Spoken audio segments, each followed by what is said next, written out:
So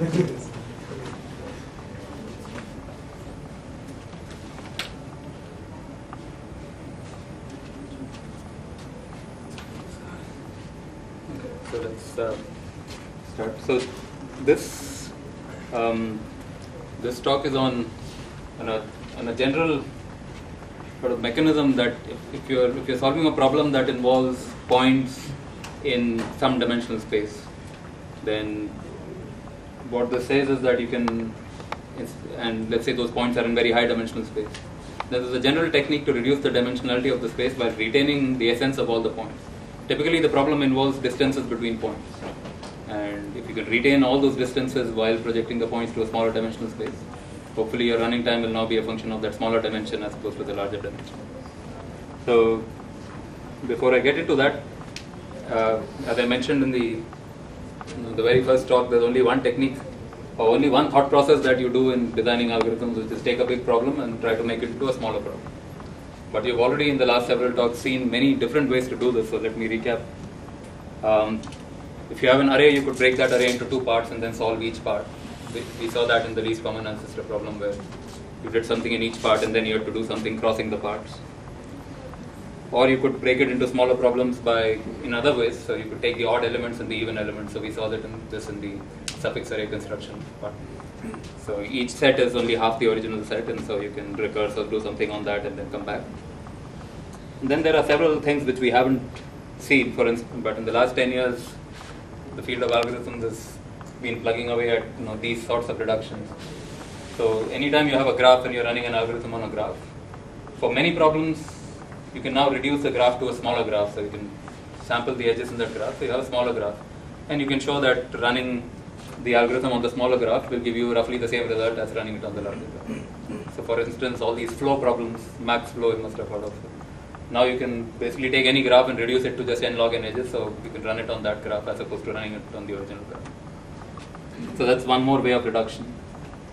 Another method of reduction that's becoming standard now is if you're solving a problem on a graph that involves distances between points, you can instead break the graph into a collection of trees, few trees, not too many trees, a handful of trees. And often trees are easier to solve than graphs, so then you can solve the problem on trees. So this is yet another way to, so essentially you have to decompose the graph into a collection of trees so that over all those trees the distance is somehow some aggregate of the distance is roughly the distance in the graph. So now there's a class of problems where you can say that given a graph, I won't worry about the graph at all, I'll just break it into log n trees and then solve the problem of those trees. And I'll get a solution on the graph, ready-made. What we saw in the last talk, another way, if you have number of problems, then you can reduce their size by taking modulo a prime. Take a small prime and take remainder with respect to that prime. So the big number becomes a small number and then you can do a bunch of things with that. Towards the end of the last class, we saw yet another way to reduce problem size, which is multiplication by a random vector. So if you have a matrix and you're trying to find the equality, whether A is equal to B into C, you multiply both by a random vector. So both sides become vectors. Now those are much smaller objects to compare. Essentially, you reduce the size while retaining some essential properties of the original objects. So that's the general theme where the field of algorithms has been heading. How do you take complex objects and replace them by simpler ones on which you can run these algorithms? So in the same theme, today's talk is on if you have a high dimensional point set, how do you reduce the dimension so that you get a lower dimensional point set while retaining the essence of the points, and then you can run your algorithms on the smaller dimension. So people now use all of these sort of tricks on any given algorithm. You sort of take all of these hammers and try to see which of these combinations will work. Reduce the dimension, reduce the size, reduce the number of edges in the graph, convert graphs to trees, and at the end of it you get an algorithm out. And that's what most of modern algorithmics is about. So for the rest of the talk, we'll focus on this notion of reducing the dimensionality of a point set. So what is the problem? You're given n points in some D. I put capital D to indicate that it's a large dimensional space. And you want to somehow capture those points in much fewer dimensions. So that what happens?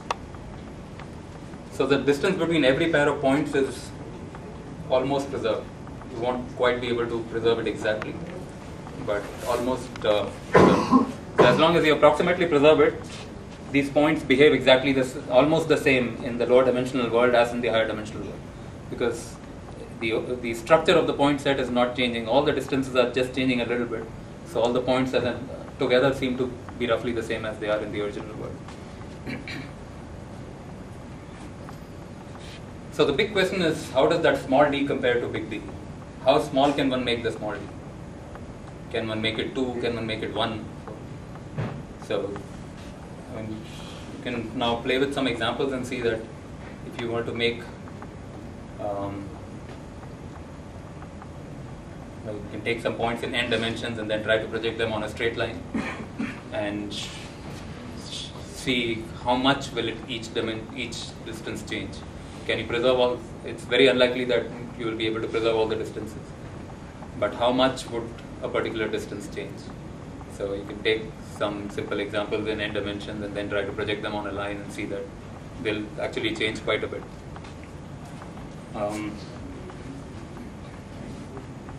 So an application would be, in our context, there were a couple I could think about, though the direct application will take data sizes that are a little larger. But let's say you're doing hierarchical clustering, and let's say we are in this NGS world where and at some point of time, like in the association study world, the number of samples has now gone up to a few thousands, let's say, and you've got several millions of SNPs.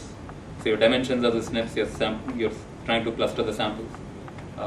So you've got thousands of samples and millions of SNPs, and you want to cluster them. One could, or let's say tens of thousands of samples and few million SNPs. You could convert these tens of thousands of samples from a few million dimensional space very quickly into a few hundreds or few thousands of just a few hundreds of dimensions from few millions, and just cluster in that space, because all of your Euclidean distances are roughly preserved. So if you're using Euclidean distance as your distance criteria, then you can just cluster in the smaller space as opposed to in the larger space, and hopefully you will get some substantial speed advantages. In our setting, you may get more than that, because visualization is a problem for us. So if you have millions of dimensions and thousands of samples and you want to do that heat map, it's almost impossible. You could draw the heat map on this projected dimension, so you have only few thousand and few hundred and few thousand, and so it's then possible that not only can you cluster, you can actually show the heat map on that that much smaller dimensional world. Similarly, if you're doing any machine learning algorithms, the same thing would apply. Running an SVM in high dimensional space, you could project first and then run it in lower dimensional space.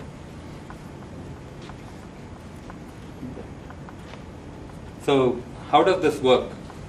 And the big question, as I said, is what is D? How small can you make this small d compared to the big D?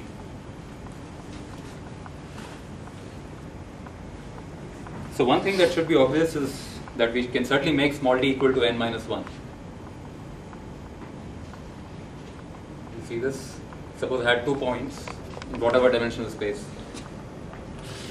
2 points in 3-dimensional space. I can always put a line through them, and the distance between the 2 points is preserved on that line. So I put them on 1-dimensional space and I preserved their distance. So from 3-dimensional space, I've gone to 1-dimensional space and I preserved their distance. No matter what 2 points I have in 3-dimensional space. So similarly, if I have 3 points in 100-dimensional space, I can put a plane through them, and I just work on that plane. Then all the distances between the points are preserved on that plane, because any 3 points in whatever dimensional space lie on a plane. So extending that, we can make d equal to n minus 1. So if you have n points, then they lie in some n minus 1 dimensional space. You have to find that so you have to find that line or plane or that n minus 1 dimensional space in which these points lie. And finding that requires an iterative algorithm. So you could say I'll take any 2 points and put a line through them. So the x-axis goes through those 2 points. So I start with these 2 points, and then this is my first line I put through them.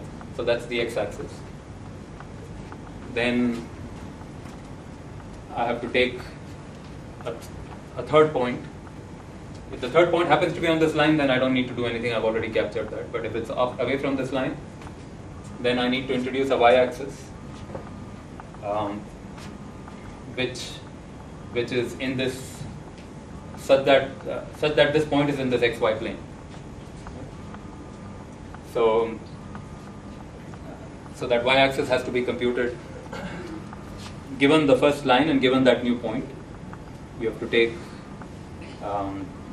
essentially you have to project that point onto this line and remove that projection, and then you will get the remaining orthogonal component. That will be the y-axis. So you take this guy, from this guy you subtract out this projection, then what will remain is this. So this point is a sum of this plus this. So you compute this and subtract it from this, then what will remain is this guy. And so then you'll get the y-axis. So now you've got x and y and you've captured 3 points. Then you take the fourth point and you introduce a z-axis. You project that point onto this plane that you already have and subtract that component out, and you'll get the orthogonal component. And that's your z-axis, and you keep going this way. And at the end of n-1 iterations, you would have a smaller dimensional space where you've captured all the points, and all the distances are captured exactly.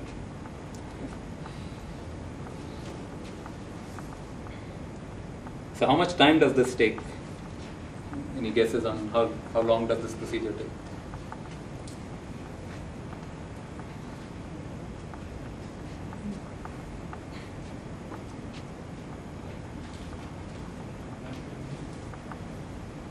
When you are taking 1 point at a time. Sorry? You're taking 1 point at a time. Yeah, and into you have, what are the parameters? You have the D, capital D, which is the dimension of the space. And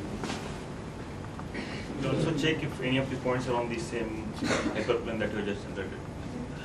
that check will automatically happen when you project it on and subtract out that component. It's happening by itself. So each point is being considered one after the other. So that's a loop of n, and now for every iteration of that loop, how much time are you spending? As many dimensions has already happened. Yeah, as many dimensions have already happened. And from each of those you have to project, and each projection is a capital D dimensional space that you're working in. So your total time that will be taken, so each new axis has to be made orthogonal to all previous axes.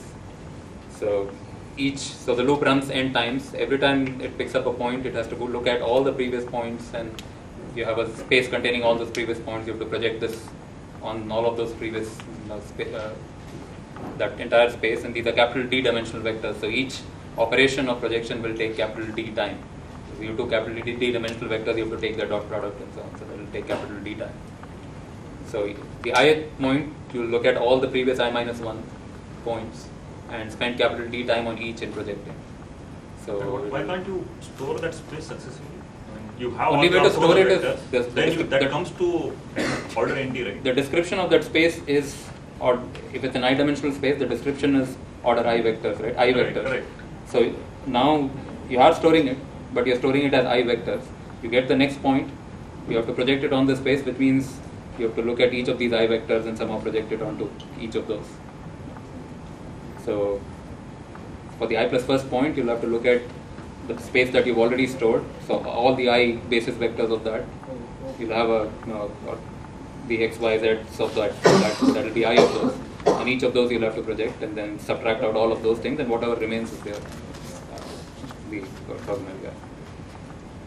So at point iteration I, you'll do I into capital D amount of work, adding up over all n iterations. That will look like n square D. So this method, as you can see, is already too expensive. N square is often a problem. So are there simpler methods? That's number one.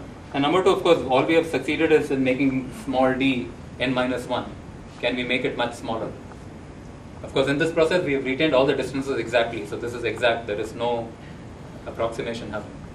But if we are willing to live with some approximation, can we make small d even smaller? So clearly, we can make it n-1. Can we make it much smaller? Can we make it look like log n, for instance? So that's one question. And second is, the running time is a little too expensive. So hence it's quadratic. We want to make it look more like linear. Okay, so again, the trick that we have is the same trick that we used at the end of the last class and the last talk, and we basically use the same procedure. So suppose instead of not worrying too much about choosing the first vector to contain 2 points and the second one so that it forms the plane containing the third point, and the fourth one so it forms the three-dimensional space containing the fourth point, and so on. We just close our eyes and just pick things randomly. This is often the simplest thing to do from a implementation perspective. So close your eyes, pick some d vectors completely randomly. Now you just project all your points onto these d vectors. So for every point p, you take the d-dimensional point given by, you take p dot r1, that is the projection of p and r1, the dot product. So if you have two vectors like this, then when I say project this on this, you're just dropping a perpendicular on this and seeing what is that length that you take. So for every point p, you just take that vector p dot r1, p dot r. So you have d random vectors r1 to rd. You take p dot r1, p dot r2, p dot rd. So that's a new vector. It's a smaller dimensional vector. Remember that you are in capital D dimensional space. So each of these vectors is a very long vector. It's capital D dimensions. However, the new vector that you've got has only small d items in it. So it's much shorter. Hopefully small d is much smaller. There's a little scaling factor that I'll talk about. It just scales the whole world, so the relative distances don't change because of that scaling factor. So it's not very important, but I'll leave it there and come back to it. But essentially, this is what you're doing. It's a simple algorithm. You just randomly choose small d vectors. Each vector has dimension capital D, so it's a big vector. But there are only few of these vectors. Take each point and project it on each of those vectors. So you get small d different numbers, and those form your new vectors. And the claim is going to be that these new vectors, the distances between these new vectors are more or less the same as the distances between the old vectors. For a carefully chosen value of small d. So if you make small d very small, happen. But a reasonably small but not too small value of small d will ensure that all the distances are more or less preserved. So that's what we have to show, that this algorithm preserves all interpoint distances approximately, not exactly, for some value of small d. So the algorithm is clear. Any questions? It's as simple an algorithm as we can think of. No intelligence. You just close your eyes blindly, randomly choose a bunch of directions in space, and just project onto those, and that's your new set of points. Of random vectors, why don't we choose orthogonal? More work, right? As we saw, making things orthogonal takes quadratic. For every vector you choose, you have to subtract out the components from all the previous ones to make it orthogonal. And in the previous algorithm, now if you want to choose random but orthogonal, meaning choose the first guy randomly, choose the second guy so it's orthogonal to the first guy, but random in that space, even that is more work. And how do you? It's not easy to make. There are two things. One, it's not easy to make things orthogonal. You'll have to put some additional constraints that will spoil the simplicity of the algorithm. And the second beautiful thing is that in high dimensional space, any two random vectors are more or less orthogonal. And that's the beauty of high dimensional space, is that you take any one vector, and if you close your eyes and choose another vector, in high dimensional space there is so much space that any two random vectors are more or less orthogonal to each other. That's the beauty of more or less, meaning not exactly, but sort of the angle between them will look like 89 degrees or 80 degrees or something like that. So it's almost given to you. You don't need to do a very specific insistence that they be orthogonal. The orthogonality is in a loose way built in, and the algorithm is kept simple.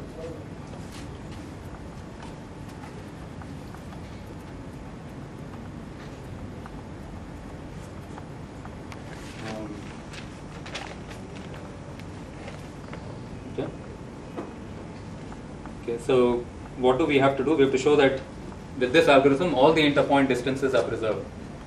So we'll simplify that a little bit to focus on one interpoint distance. So take any one interpoint distance, so take 2 points and take the vector in between those 2 points, let's call that p.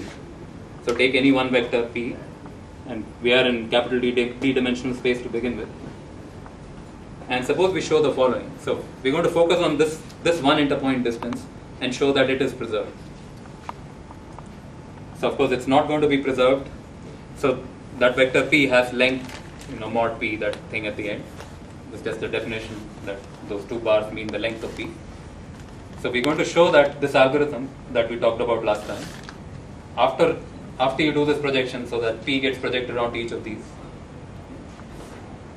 After you do that, so you've got, this is your new, so initially you had a vector P. This is your new vector P after you've run the algorithm. Now, and there is a scaling factor which I'll come back to, so ignore that for the moment. But you're showing that the length of this vector with that appropriate scaling has length very close to P. This is what we want to show, that lengths are preserved in this process. But instead of looking at all interpoint distances, I'm looking at only one vector and trying to show that for that one vector. So suppose I can show this. Suppose we show that this new vector, you start with P and you take the projected vector. And suppose the length of this is very close to the original length, that is mod P. So essentially, suppose for this vector, we can show that the length is preserved. And I put this sign to say that it's approximately preserved. This means not exactly, but approximately. Of course, we will, since these are random vectors and so on, there's always a bad choice of vectors where lengths will not be preserved. But what we're showing is that most choices will give you, good preservation. So this whole event will happen only with a certain probability. So we have to bring in that probability. And so suppose we are able to show that for one vector P, its length after projection is preserved, and that happens with high probability, meaning that failure of this, the chances of this not happening are very small. Let's say it's 1 divided by n cubed. Suppose we are able to show this. Then we can very easily bring in all the other interpoint distances. So there are n square interpoint distances. For any one of them, we have shown that the failure of it not preserving its length failure happens with very low probability. So what is the probability that failure happens on any one of these n square? That you should check that you just multiply this failure probability by n square. That's all it becomes. So the beauty of this is if there are many events, as long as you can ensure that you can take any one of those and ensure that that fails with very low probability, then you can just multiply by the number of events to get the overall failure probability. So the overall failure probability becomes 1 by n by multiplying by n square. So if you have failure probability dependent on n and not on small d or capital D. Yeah, you can make it actually. We're going to choose parameters so that it becomes dependent on n. The reason you make this looks a little counterintuitive, right? I mean, if you have a lot of points, so then a lot of errors will happen. I mean, but the reason this happens is so I could make this 1 by 2 n square here, and then now I'll get a half here. So it's no longer dependent on n, and it might satisfy you. But the point is, you need some dependence on n here so that you can cancel this n square. You're going to get a multiplier by n square here. So you have to ensure that this is less than 1 by n square. Now, how much less than 1 by n square is in our hands. We can, depending on what we want on the output. If we're happy with probability half, fine. If we want probability 1 in a million, then we have to get it to 1 by million into n square. But we have to have this to be less than 1 by n square, so that n square can be observed. And that n square comes because there are n square different distances. And if you can show that the probability of failure on any one is small, then just multiply by the number of events to get the overall probability of failure. So that's a simplification. We're going to just focus on, we are no longer going to worry about preserving all pairs of distances. We can just take one interpoint distance and just focus on that and show that that is preserved by this algorithm with a failure probability that's less than, I've chosen 1 by n cube, but 1 by n square or something like that would suffice. Are these events independent? They are not independent clearly because you have the same set of points. N points are generating n square distances. So clearly they won't be independent. Right? Therefore, but this fact holds even without independence. So this fact. So let's talk a little bit about this. So let's say you have an event A and an event B. So probability that A happens is, let's say, less than 1 by 10. So let's say probability, and you have another event B, probability that B happens is less than 1 by 10. What is the probability that either A happens or B happens? 1 minus none happens. That assumes independence. So if you write it that way, if you write it as 1 minus probability, so sure, it is 1 minus none happens. But if you write it like this,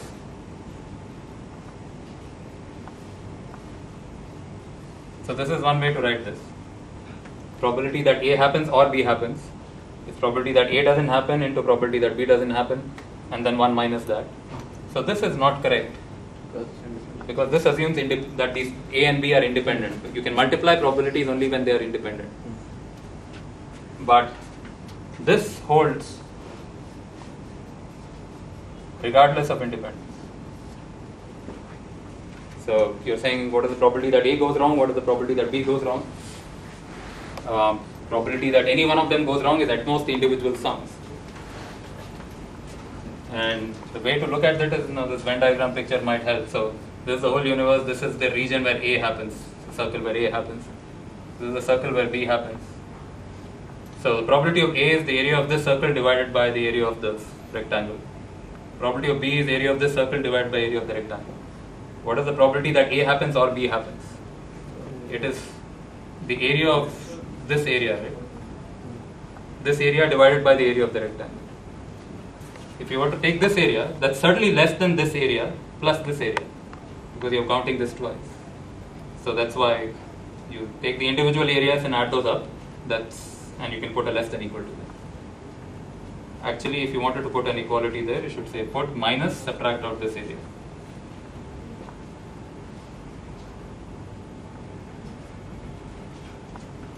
So everybody got this? The probability that A happens or B happens is you have to take the area covered by the two circles. That is at most the area of this circle plus the area of this circle. Or you can say exactly the area of this circle plus the area of this circle minus the common area. Okay. So now this doesn't assume any independence. This is regardless of any independence. And that's what we are using here. We are just saying we are using that PA or B is less than or equal to PA plus PB. So if you have n square such ORs, you just take any one of them and multiply by n square, and you'll still get a less than equal to. So the failure probability will still be less than or equal to n square times the individual 1 by n cube. There is no independence being used. So long and short of it is that instead of, if you have n square different events, we don't need to keep all of that and clutter our minds. We can now just focus on one of them. So all the other n square things go away. We just focus on one event and now go ahead with the rest of the events. So is that clear? Any questions on that?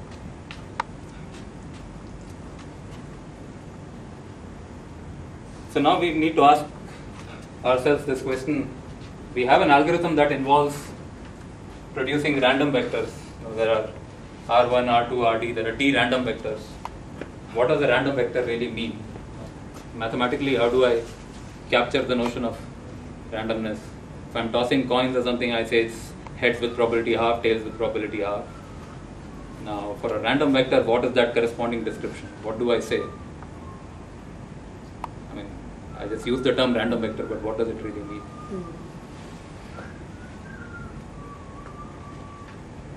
I mean, intuitively, we sort of know what a random vector is. Just close your eyes to some vector. That's what we are saying. But how do you write that table of distributions for that random vector? Just like you say tails probability half, heads probability half. You've got to write some that it is pointing in this direction, with this probability is pointing in this direction. So we've got to write some description like that to proceed. But intuitively we know what we mean. A vector is random if it has no directional bias. It's not more probability. The probability of pointing in this direction is no different from its probability of pointing in this direction.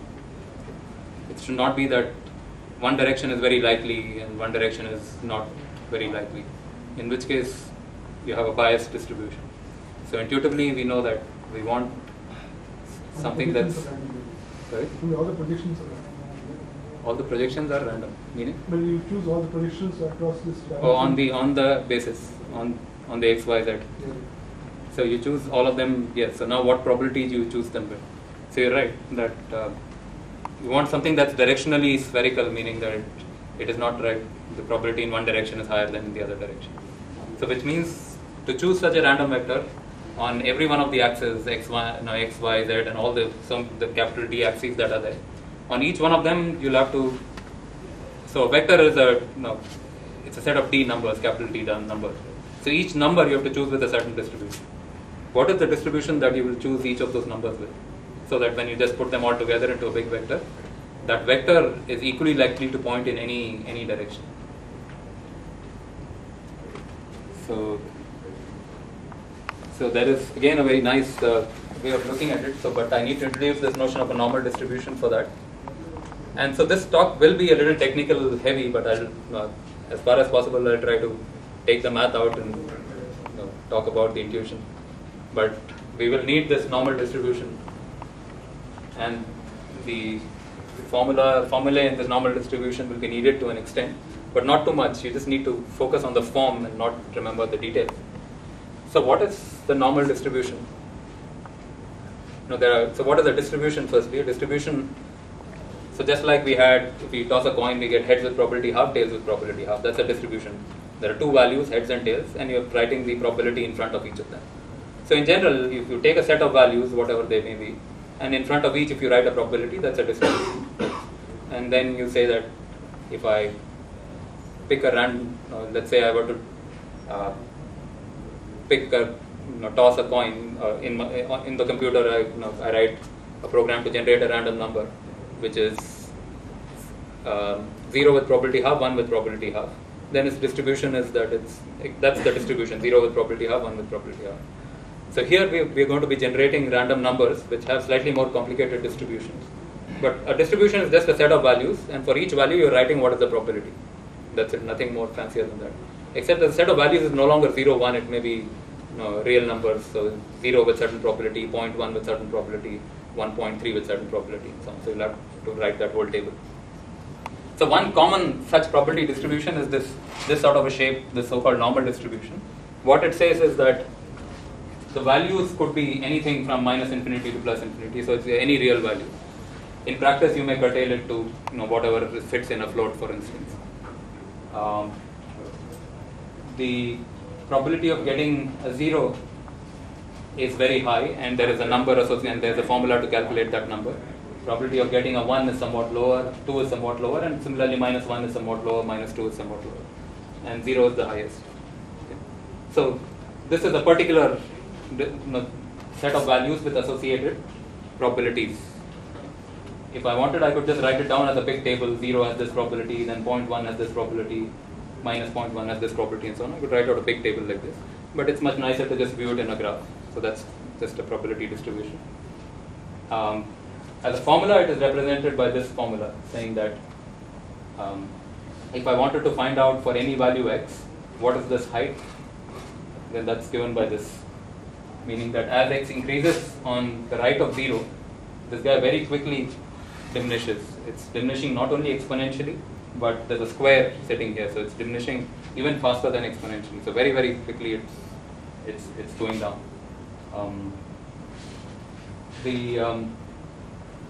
This distribution has a center at 0, which means that the mean is 0, and the variance is 1, so it's written as n01, meaning the mean is 0 and the standard deviation is 1. In general, your mean could be anything and your standard deviation could be anything, and then you get a slightly more general formula where at the top you get distance from the mean. This is the critical thing, that as your x goes away from the mean, as the square of that and the minus out here, it's decaying. And if your standard deviation also shows up in some form there. So, I mean, this you don't need to remember this, but just remember the overall form, e to the minus x squared by 2, meaning that with deviation from the mean, square of the deviation from the mean, there's an exponential decay.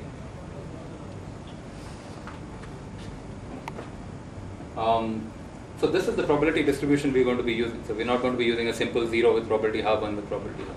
We're going to be using this probability distribution, and there's a reason for this, and that comes on the next slide as to why we do this probability distribution. So remember what we want. We want no directional bias. We want random vectors without any directional bias. And we'll be able to show that if you use this probability distribution, you don't get any directional bias. The vector is equally likely to point in any direction. And so let's see why. So let's take one random vector. So how do we take a random vector? To take a vector, we are in capital T dimensional space. So we have to choose, as Arnab said, along each of the axes, we have to choose a number. And that's, so you have to choose capital T different numbers. Each one you choose randomly. Okay. Each one you choose from this N01 distribution. So what is the N01 distribution? It is just that picture, that each number is being chosen from that. So it's that number is very likely to be close to 0, very unlikely to be very far away from 0. How unlikely? That's given by this formula. So you're choosing capital T different numbers. Each number is very close, likely to be around 0, and its range is its range is the full float range, minus infinity to plus infinity. It's very likely to be around 0. Very unlikely. The likelihood decreases very, very fast as you go away from 0. But it could be negative, it could be positive, it could be anything, which is fine because you are on a x-axis can go from minus infinity to plus infinity. So you choose capital D numbers in this way. So it's clear the choice of how we choose the random vector. So all you're doing is choosing capital D numbers. Each number there is this normal, there's a little beast involved there, but it's just chosen using this normal probability distribution with mean 0 and standard deviation 1. And all you need to remember about mean 0, standard deviation 1 is that's the probability that you're between, probability that you choose a number x is roughly e to the minus x squared by 2. Do we need to ensure that the length of these random vectors are same? So we're not even going to ensure that. So that's the beauty of this is you can see that each number there, x1 to xd, each number there is very likely to be around 0. Right? Of course, the length. What is the length of this vector? Square root of the sums of square sums. Yeah, no, but it's an important point. So, yeah, the length of this vector is x1 square plus x2 square, xd square, square root. So, what is the distribution of x1 square? What is the expected value of x1 square? 0. Expected value of x1 is 0 because that's the distribution we are choosing from. It's symmetric around 0. But expected value of x1 square is exactly the standard deviation of that distribution. Right? That's the definition of standard deviation is expectation of x minus mean whole square. So the expected value of x square is the standard deviation, which is 1. So every one of those has, the square of that has expected value 1. So when you sum it all up, you are going to have expected value d. And the distributions are so tight because you're decaying so fast that even though you're not explicitly saying I want this vector to have a particular length, its length is going to be very tight around d, around square root d actually. You take a square root at the end. So, I mean, the beauty of randomized algorithms is without insisting on anything explicitly, you let the math take care of it, and that makes the math more elegant. If you started insisting on exact, then everything will become troublesome to do the actual calculations. But the fact that the probabilities are giving you that for free, because all of these are distributions that are very tight around the mean, and the mean is of this, the length of this vector is going to be square root of d. So x1 square plus x2 square plus x3 square is going to be roughly d, and then square root of that is going to be square root of d.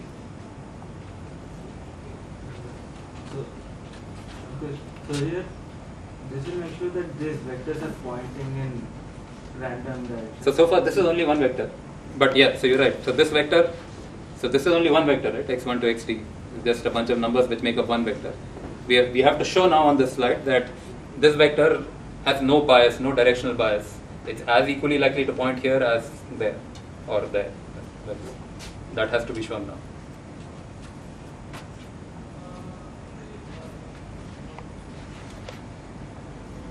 And it sort of comes very quickly if you, let's recall this, that each of those numbers x has this normal distribution which I showed on the previous slide, which means that the probability that each of these numbers x, every one of these individually taken, the probability that it's between a and a plus dA looks like this, e to the minus a square by 2. So now if we were to look at the whole vector and ask what is the probability that it's pointing in a particular direction. So this is our, let's take two-dimensional space for simplicity. So this is our axis, and we take a little tiny square here, which is, this point is a1, a2, and this is a1 plus dA1 is the, dA1 is the length of this rectangle, dA2 is the length of is this, and dA1 is this. And now we are asking the question, what is the probability that the vector we get, suppose we are in two-dimensional space, what is the probability that we will get this vector? So I choose along this axis using the normal 0, 1 probability. I choose along this axis independently with the normal 0, 1 probability. What is the probability that I get this vector? If I can show that the probability I get this vector is independent of a1 and a2, then I'm done, because if the probability that I get, if it's independent of a1, a2, it means no matter where a1, a2 is, I'm getting the same probability. Okay. So which means it has directionally no bias associated with it. So this is more general because we are in many dimensional space. So exactly the same question we are asking, what is the probability that x1 is in this range, and x2 is in this range, and xd is in this range? And if you can take this probability and write it down and show that it's independent of a1, a2 till ad, it's completely independent of all of those things, then we are done. So how do I write this down? So for each of the numbers x, I have the probability, this quantity. Should technically put a dA in front of this, into dA. But if I have to write this, what do I do?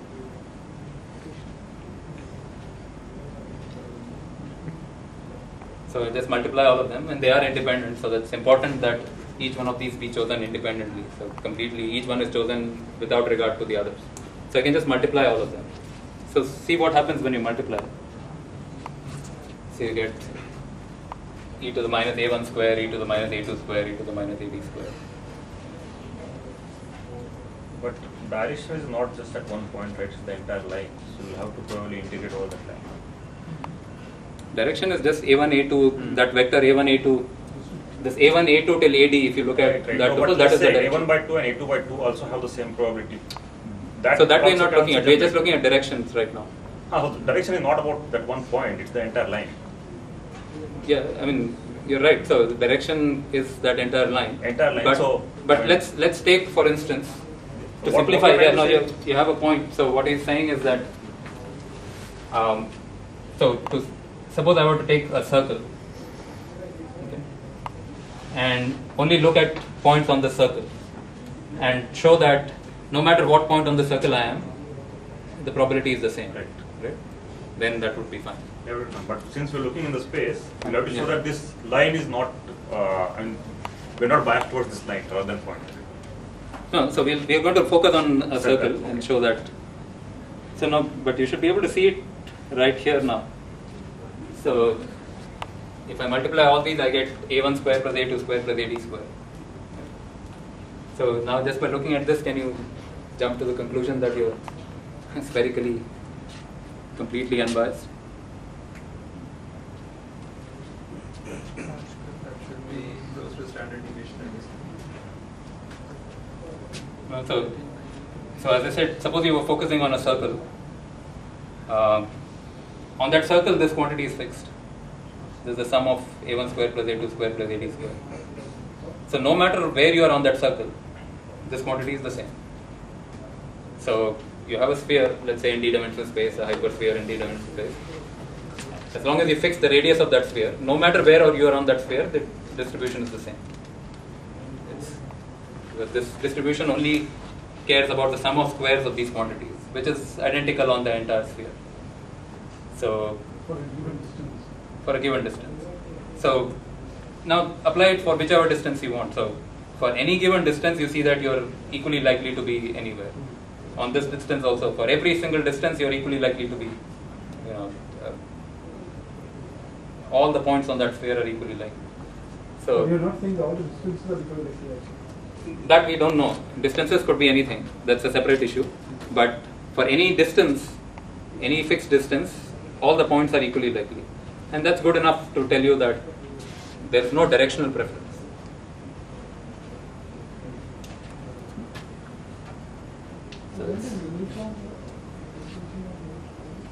Sorry?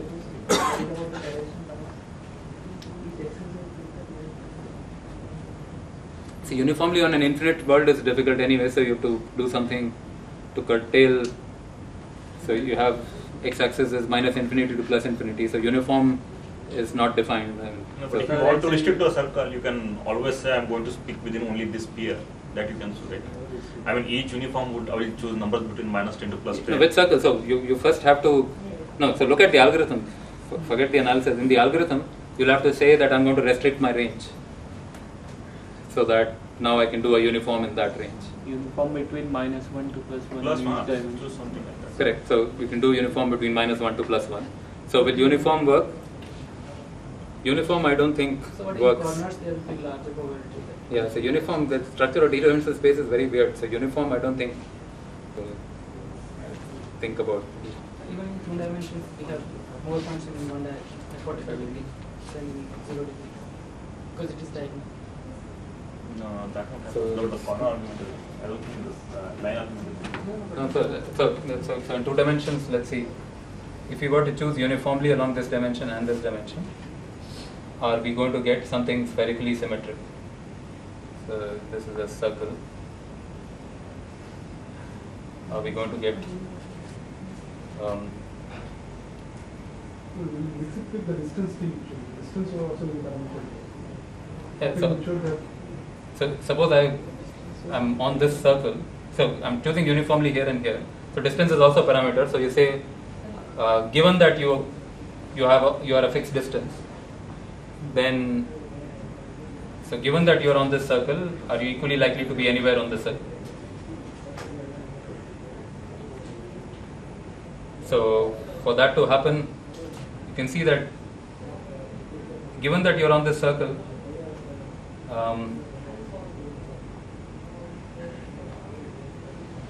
so This won't work because let's say we normalize the distances. For any point, we divide by its length.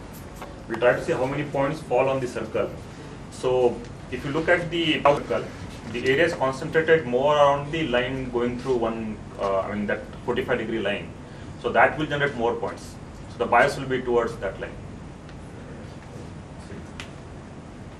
so let's keep this as something to think on, debate on Yammer. But it turns out it doesn't work, and we have to. There are in different pockets the amount of space is different, and that gets magnified as you go in higher dimension. So it's a good question. Okay, so there's no dependence on direction, only on the length. But for any particular length, it's equally likely to be in any direction. Now, length itself, we saw what the length distribution was. That vector, the random vector, is very tightly concentrated around square root of d in length. But it has a distribution, so it could be anywhere. But it's very likely to be around square root of d. But that we are not going to use.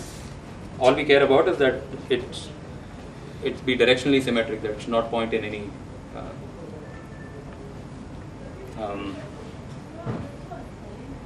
It should be equally likely to point in any direction. Okay. So then the algorithm is straightforward. So you take d random vectors, small d random vectors, because you're trying to project out a small d space. Each random vector is a capital D many normal n01 variables chosen independently.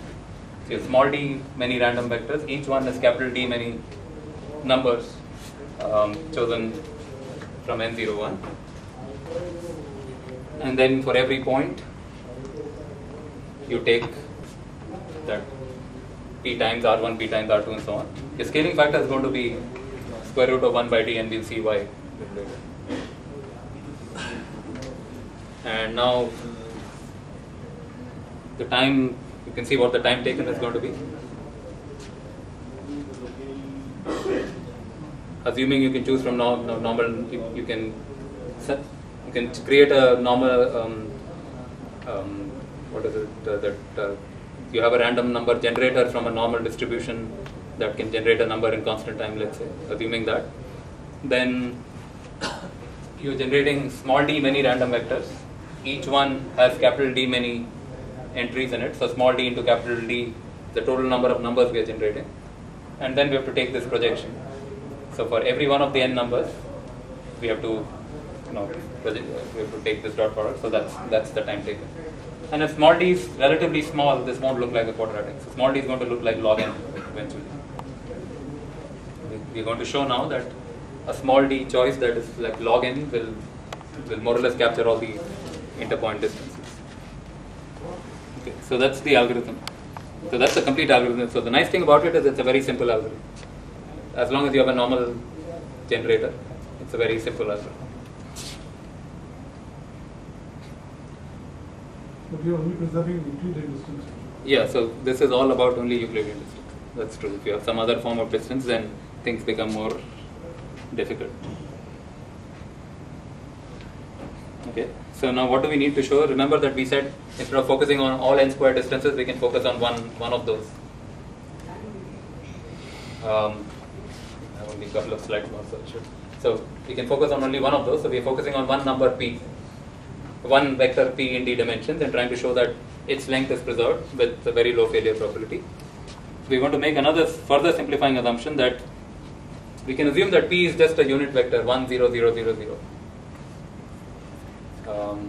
You see why? Yeah. So all our random vectors are completely spherically symmetric. They're equally likely to point in any direction as opposed to any other direction.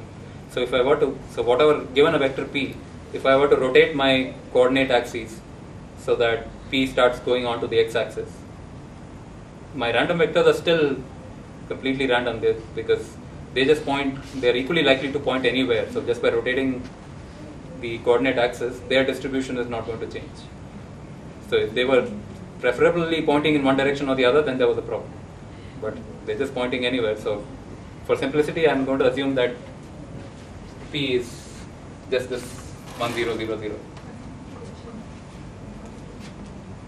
Then look at the quantity that I need to work on. So I want to look at this quantity and show that the length of this vector is close to the original length. So now my original length is 1. I'm taking a unit vector. Of course, p could be a bigger vector, but that's just a scaling thing. So I can easily see that they scale the world so that it becomes 1. So that this is 1. And this is what? So R1 had capital D many numbers in it, but only the first of those is interesting now. So I've sort of simplified my analysis so that essentially I have from R1 just the first number into the first number from here, which is 1. So basically the first number from R1, the first number from R2, the first number from R small d. So I have to show that this collection, so you've got small d n01 random variables multiplied by square root of 1 by d, and you have to show that this quantity is very close to 1 with very high probability. So chances of it being far away from 1 is very unlikely. Okay, so yeah, so I think this is the second last slide, and then the last slide will have the magic on it. So we are down to showing that if we have small d many numbers, each one is a random number chosen from the normal 0-1 probability distribution, and you multiply that by square root 1 by d, then we have to show that this has length close to 1, and that happens with very high probability. So just small rewrites. So what is the length of this? We saw it is this square plus this square plus this square. So we've written that out. And the square root 1 by d becomes d on squaring. So we have to show that this quantity is roughly 1 with a failure probability of less than that much. let's take D on the other side. So we have to show that this quantity is roughly D. In average terms, you know that we saw that the average value of this guy is 1, right? The expectation of x square, each normal square is 1. So the expectation of this whole thing is D. So that's what we are saying here. Now, of course, the value will not be exactly D, it will be a distribution around D. And we know that it tapers off relatively fast, but how fast does it taper off? That's the question. So we have to show that this quantity is so tightly concentrated around D that the probability of it being a little bit away from D, and how much is that little bit, that also we have to say, becomes small enough. So that's what we have to show.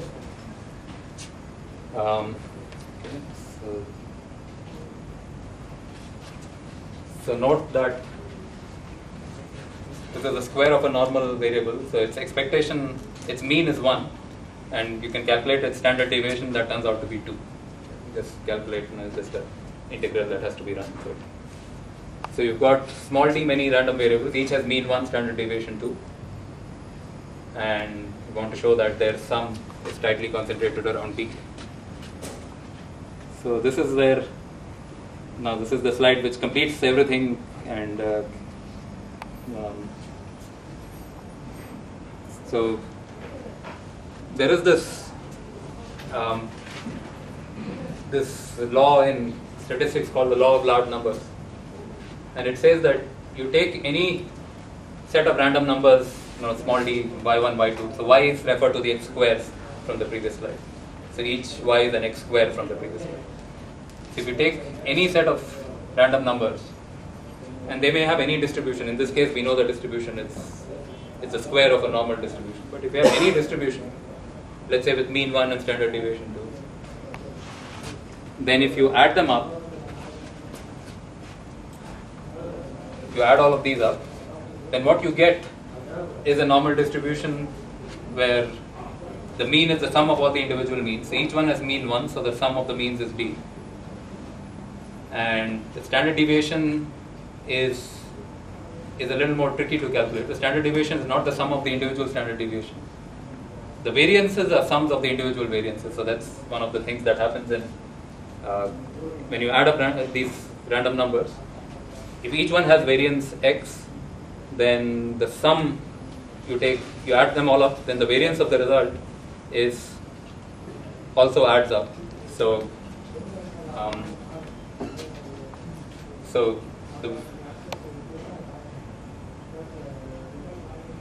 the variance of this was 4, that standard deviation squared. The variance of each term is 4. So when you add up the variances, you get 4 times D. And then when you make it a standard deviation again, you will get square root of that. So you get 2 times square root of D. So the 2 should come up. So 2 times square root of D. So this is actually an important phenomenon, the fact that when you add a lot of random numbers and then the mean adds up, but the standard deviation only scales by square root of the number of things that you add up.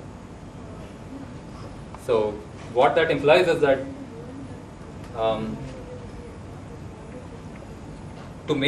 so each of the y's has some distribution that is around the mean. That distribution gets much tighter when you add up those many copies of that variable, because the standard deviation is not increasing from D, it's only increasing proportional to root D. I guess if you were to look at this divided by D, then the standard deviation, so this whole thing divided by D, then the standard deviations are actually reducing. So maybe let me not confuse you with that, but this is all, this is what we have. Okay? So the sum of y1 to yd, the means just add up, the variances add up, which means that standard deviations become 2 times square root of D. So standard deviations get multiplied by square root of D, the means get multiplied by D. Okay, that's all you have to remember. And since this looks like a normal distribution, that's the formula of a normal distribution. And now everything will happen in this next line where you plug this in and you see. So now I'm asking this question. I have to show that this quantity is tightly distributed around D. Right? That's what we have to show in the previous. But I'm now going to allow a particular stretch because we know that it's not going to be exactly d, it's going to be within a certain sandwich range from d. So suppose it is, let's say, 1.5 times d or half times d, so delta is half, or put some delta in general. So what is the probability that it's between 1 plus delta times d and 1 minus delta times d?